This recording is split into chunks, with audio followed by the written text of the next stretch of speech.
Hi everyone, I'm Cody and I'm going to talk to you about our new asymmetric information management technique, or the AIM technique for short, and how we've applied this to insurance claims. So this piece of research is in collaboration with Dr. Rachel Taylor at the University of South Wales and Dr. Adam Harvey, who is with me in UWE Bristol. Okay, so I'm going to talk to you a little bit about the AIM technique because I think it's important to understand where the AIM technique came from before we talk about the research. Then we're going to think about its application to insurance claims, and then I'm going to end with some of the future directions for research for where we want to take this next. Perfect, so you all know this because you're all lie detection experts, practitioners, or students interested in it. But lie detection is difficult. We know that average accuracy rates are around 54%, and we know that cues are typically faint and unreliable. So of course, investigators have moved towards creating new tools to proactively elicit difference between truth tellers and liars. Now, during the course of my PhD, my research very much started with using the model statement, which is a really useful tool in terms of information elicitation. It's reliable for information elicitation effects, but it doesn't create an interaction effect in all of the research. So one alternative was to instead come up with new tools and techniques that focus on supporting truth tellers instead, and that's really where the AIM technique comes from. So it's created as an alternative method for encouraging truth tellers, but not liars, to be more forthcoming with the information that they provide. And to do this, we created a new set of instructions that were really designed to create an information management dilemma for truth tellers and liars that can only be solved by them taking different verbal strategies. So the instructions themselves can be broken down into 3 core components. There's the illusion of transparency component, which is really making it clear to our truth tellers and liars that actually we're not very good at detecting deception. And the reason why we wanted to focus a set of instructions around this is because we know that truth tellers don't always report everything that they can remember. Part of the reason for this is because truth tellers believe that their transparency is going to be noted. That idea that because I'm telling the truth, you're automatically going to know this. The second component was built upon the disclosure credibility association. So really telling our truth tellers and liars that they can make it easier for us to detect if they're being deceptive or honest by providing more information. And the idea is, as the participants go through this interview, they hear these instructions, and if they're telling the truth, they think, okay, you don't know if I'm telling the truth. You can't automatically detect this.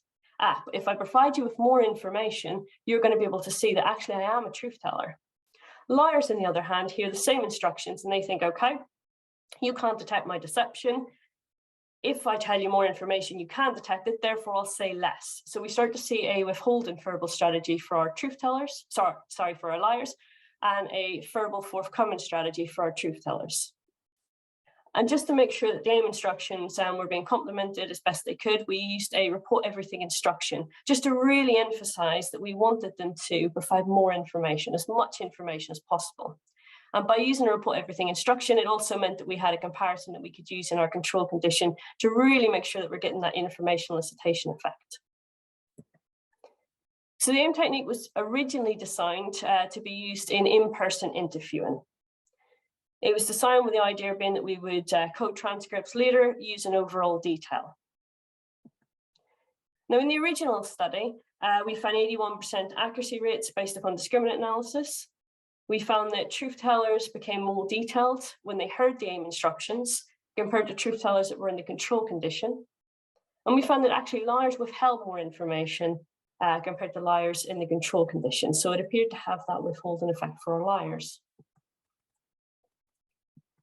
So some of the limitations, the instructions were designed for use in face-to-face interviewing. They weren't designed to be used online or in any other type of domains. They weren't designed to be used in virtual interviewing either. They were designed with rapport building in mind. Now that means that the application to online settings and other domains were unknown. But what we did know is that the AIM instructions were useful for creating that information management dilemma for truth tellers and liars. When we were asking our participants what was happening for you during the interview, truth tellers would say to us, well, I knew you wanted me to report more. I knew you wanted more information, so that's what I did. Often liars would say to us, well, actually, I thought if I withheld information, you wouldn't be able to catch me out. So we follow the application to insurance claims. Now, the AIM technique works similarly to the verifiability approach in the sense that both sets of instructions are designed to create that information management dilemma. But the key difference here, or the easiest way to think of the differences between these two, is the type of information is targeted. Where the information protocol from the verifiability approach really targets verifiable information, the AIM instructions aren't interested in anything verifiable. It's simply about more general information. How much information generally can we get from that statement? And that's why we code using overall detail. Okay, so our predictions when we're applying the AIM technique to insurance claims. The first prediction we had was that truth tellers in the AIM condition will provide more overall detail compared to truth tellers in the control. We thought that liars in the AIM condition would provide less overall detail compared to liars in the control. And we thought that more liars and truth tellers would be accurately distinguished in the AIM condition compared to the control condition. So those were our three predictions. We had 108 participants. We had 55 truth tellers who were asked to imagine that they were submitting a claim about an item that had been lost or stolen in the previous 3 years. They were asked to imagine that they were submitting this claim to an insurance company. We had 53 liars who were asked to do the same thing, only to instead submit a false claim. So to create a complete fabrication, but to still bear in mind that this is to be sent to an insurance company. Participants were randomly assigned then to either have the control instructions, which was a report everything, or they were assigned to the AIM condition where they would have the AIM instructions before the form. And what we found was that accuracy rates were 66%. So if you remember, I said to you before that they were 81%. So we're seeing that when we apply the AIM technique to insurance claims, it's a little bit less accurate. We did find a information elicitation factor for our truth tellers. We found that truth tellers are being much more detailed in the AIM condition compared to the control condition. So that was really nice to see. But it had little effect on liars. So we weren't expecting that. We didn't find our support for our second hypothesis. And just to give you a visual comparison of what this looks like, in the original study, you can see we've got that nice interaction effect. You can see that we're getting that verbal forthcoming strategy from our truth tellers and that withholding strategy from our liars. But when we apply this to insurance claims, we're starting to lose that. We're still seeing an information elicitation effect for truth tellers. They want to be more verbally forthcoming, but liars, for whatever reason, aren't taking on the instructions the same way as they did in the original study. And there's a number of reasons why that might have happened. So a little bit of a summary with the research. The AIM technique can be applied to other settings, such as insurance claims, but it does appear to be less effective, at least in its current form. Truth tellers are more forthcoming. Liars appear to disregard the instructions, or they appear to not want to pay attention to them. Lots of different explanations for that, why that might be the case. It could be because of the modality changes. They're now reading the AIM instructions versus listening to the instructions. In the interview setting, when they were listening to the instructions, if they didn't understand anything, they could ask the interviewer and the interviewer would repeat the instructions. In an online setting where they're reading the instructions, if they don't understand, there's no opportunity for them to clarify. We've also lost the rapport from the in-person interviewing. We're now taking this AIM technique and we're putting it in an online setting and we're removing that human aspect. Those are some of the possible explanations that I think are going to be worth pursuing in some of our newer research. A little bit more about the paper. So we have published a paper in Applied Cognitive Psychology if you are interested. And some of the current research and where we're thinking about going with the AIM technique and with insurance claims. So we are thinking of looking at a more robust examination into the AIM technique and insurance claims. And one of the ways in which we want to do this is we want to assess the difference between insurance claims in an in-person interviewing versus an online setting. We don't know if that's having the effect, but there needs to be a study in order for us to assess that.